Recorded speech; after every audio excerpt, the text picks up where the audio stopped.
What's good, everybody? It's Robo back with another video, and today I've got part 2 of my top 100 players in college football series, the first of many previews I have planned for this season. Each part showcases 25 players of the top 100, so with this being part 2, this will be 75 through 51. So without further ado, let's go ahead and get into the rankings. Brady Cook had a breakout junior season last year for a Missouri team that was top 10 nationally. He threw for 3,300 yards, 21 touchdowns, and just 6 picks, as well as 8 rushing touchdowns. And this year, Missouri has a real chance to contend for the SEC and make the college football playoffs with his level of experience and the offensive firepower they have around him. 30 guys on defense. Pump fake, Cook, end zone, caught! That much of a change for them to implement tempo. Cook, he's going to try again for that matchup. Deontay Lawson dealt with some lingering injuries last season and missed some time, but in his first year as a starting middle linebacker, he made a huge impression on an elite defense. He's a really versatile player who can rush the quarterback, affect the run game, as well as help in coverage at times. And I'm expecting this to be a dominant year for him in the middle, becoming a true leader for the new regime in Tuscaloosa. Recruiting cycles, now all of a sudden the physicality, you can push around the defense. Loves new and innovative ideas that he can add to a scheme that's similar to his. On 2nd and 10, they try to... Tacario Davis is a star shutdown corner for Arizona. He only had 1 interception last year, but an incredible 15 pass breakups, and was consistently shutting down his matchup in mainly zone coverage. But he's pretty strong in man as well. He dominates with his elite size, length, and technique, and has the tools to be one of the best cornerback prospects in the NFL draft this upcoming season.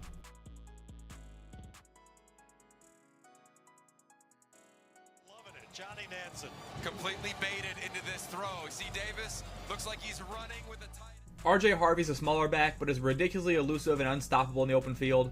Last season at UCF, he rushed for 1,400 yards, scoring 16 touchdowns on the ground. I don't think there are 10 better running backs in the country entering this season, and to make it even easier on him, UCF went out and added Penny Boone from the portal, who's the thumper back at 6'1", 240. With the explosiveness in Harvey's game, I can see him getting more involved through the air as well this season. Near side, he's going to score! Still in the game, and he's got the ball. To the left side, Harvey! He's got a crease! He got Harvey! Antoine Paul Ryland transferred into Virginia Tech by way of Florida and had a massive year last season, putting up 9.5 sacks and 3 forced fumbles. He enters this year as one of the more underrated players in the country, in my opinion. He's a super powerful rusher with a killer spin move, which makes him one of the toughest players to block in the entire country.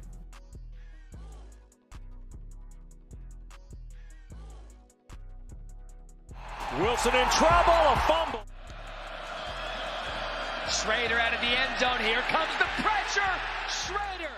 Clay Webb is maybe the best under-the-radar offensive lineman in the country. Originally a 5-star at Georgia, he transferred to Jacksonville State in 2022 and has been dominant in his time there, being named a first-team Walter Camp preseason All-American this year.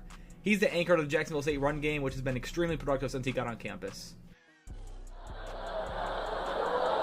Smothers will take it again. Big hole. Never been on board with these 3-paragraph. Howard Cross III is one of the very best defensive tackles in the country. His combination of quickness, power, and elite motor helped him rack up 7 tackles for loss, 2 sacks, and 2 forced fumbles last year, while being a major disruptor in the run game for the Irish. Notre Dame's D-line can consistently win them games with his domination on the inside. Right here on 3rd and longs, they hit that a lot. Twisting inside, they get there. And Leonard hit, ball's loose. Barian Brown's one of the fastest players in the entire country and an absolute highlight machine for Kentucky's offense. He hasn't had crazy numbers yet, but in a run-heavy offense, his explosiveness has been a huge asset to them, and this could be the year he breaks out statistically with Brock Vandagriff at quarterback. Brown's going to take it out from the end zone. And it's a good decision. Barian Brown. Leary, they pick up the pressure. Goes downfield and... Against 4, Leary toward the end zone for Brown! Cam Rising missed the entire 2023 season after he tore multiple ligaments in his knee at the end of the 2022 year, letting him play a 7th year of college football this season, where he enters as one of the best quarterbacks in the country on a potential playoff team in Utah. In their first season in the Big 12, if he performs the way he has in some big games in the past, a conference title could be on the horizon. Rising breaks free. 6'7", have that wingspan, that's not realistic. Rising, launches, down the field! Not a very generous spot there. Rising down the middle, caught, touchdown! Xavier Restrepo is one of the best pure receivers in the country. A mix of elite hands, twitchy route running, and explosive first steps separate him from the majority guys around the country, despite being just 5'10". He put up 1,000 yards receiving last year and broke the Miami record for receptions in a season with 85, and is back for a senior season to help potentially push Miami into the playoff picture. Trying to get to Restrepo, and finally he does, and Restrepo breaks free! And he's still on his feet! ODC 3rd and 7. Dylan Thieneman made his impact known right away last season as a true freshman, showing out as one of the best safeties in the entire country already. He's an elite football player and a big-time ball hawk, grabbing 6 picks and forcing 2 fumbles last year, on top of 106 total tackles in the season, including some serious power. 3rd down here. Sorsby airs it out for McCulley. O'Brien got it away late, and Parker Brailsford has a case for best center in college football this season. He came to Alabama from Washington along with Coach DeBoer and should be a major piece to what could be a dominant offensive line unit this season.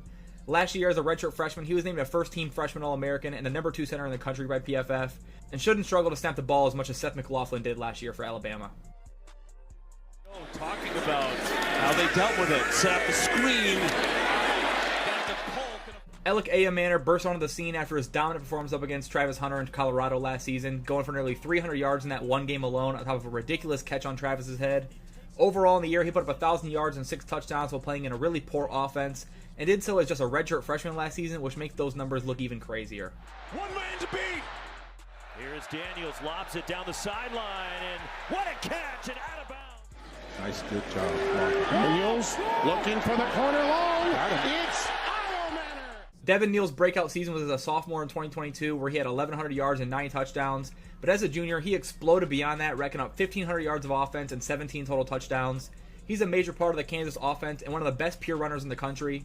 He's an incredible cutter and has the speed and acceleration to rip off long runs on a consistent basis. in motion. 11th play of the drive. And it will be Neal. Stutter step from Neal. Slips a tackle down the sideline. Torrey Horton's one of the best route runners in college football and an explosive playmaker down the field. At Colorado State, he's put up back-to-back 1,100-yard, 8-touchdown seasons and has made some incredible highlight plays.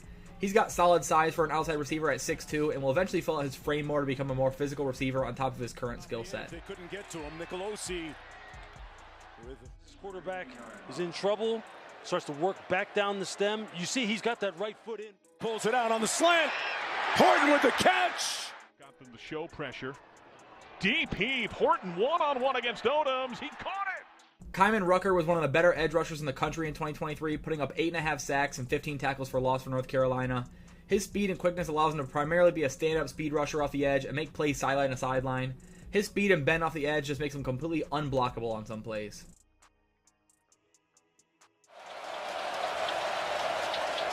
Three-man rush. They still get.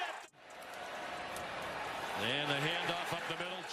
Tyleik Williams, another super high-ceiling defensive lineman who has flashed some elite talent at times, will be a major part of Ohio State's defense this year. Last season, he racked up 10 TFLs, 3 sacks, and 5 pass deflections on his way to an All-Big Ten third-team selection. And after another year refining his game, I wouldn't be shocked to see him push for first team this time around.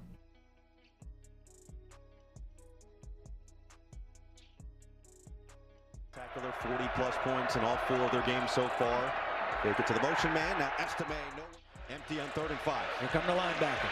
Hartman feels it. Fade away. Oh, nearly intercepted. Donovan Edwards doesn't have the stats to back up a ranking this high, but a lot of that is just due to low volume as an RB2 and just not being in a rhythm as a runner all last season. As we saw in 2022 in his last year's national championship, he's one of the most talented backs in the country and can take over big games. This should be the season where he breaks out into what he can be as a clear RB1 for a Michigan offense that may rely on the run game quite a bit as they figure out what they have at the quarterback position. Here's Edwards with a lay. Donovan Edwards down the sideline. Gets past Wilson. Emory Jones is a monster of an offensive tackle for LSU, playing opposite of Will Campbell. The two arguably make up the best tackle unit in all of college football, and they're both fairly young as well, entering their junior seasons this year. What has made Emory so great so far is his ability to move his feet and be immobile as a tackle to block speed rushers, while also having the size and strength to overpower the heavyweights as well.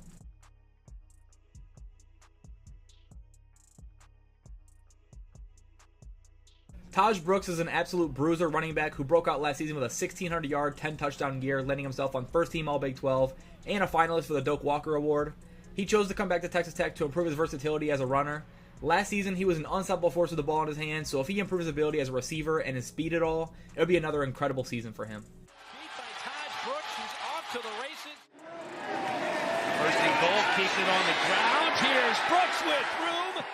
Jack Sawyer's in a pretty similar situation to his counterpart JT Tuimoloau.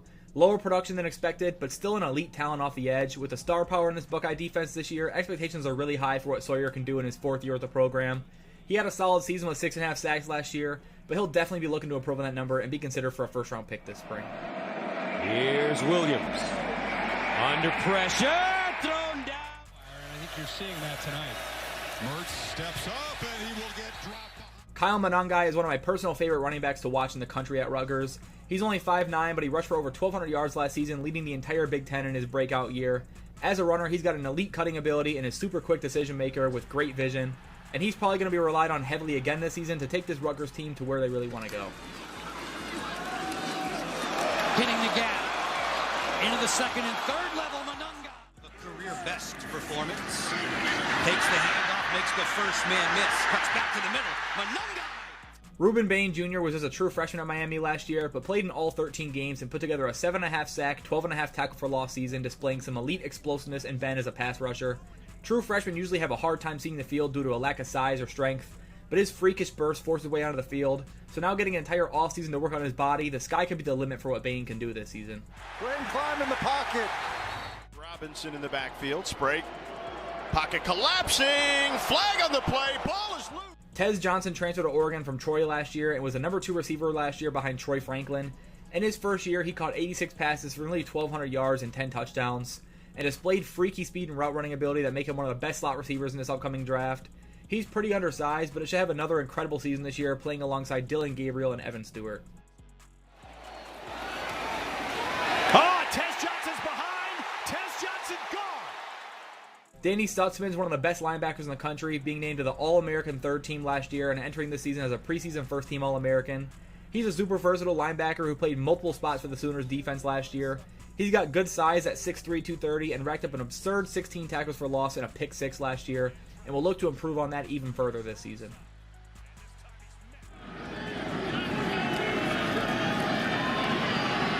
Daniels under pressure again and one.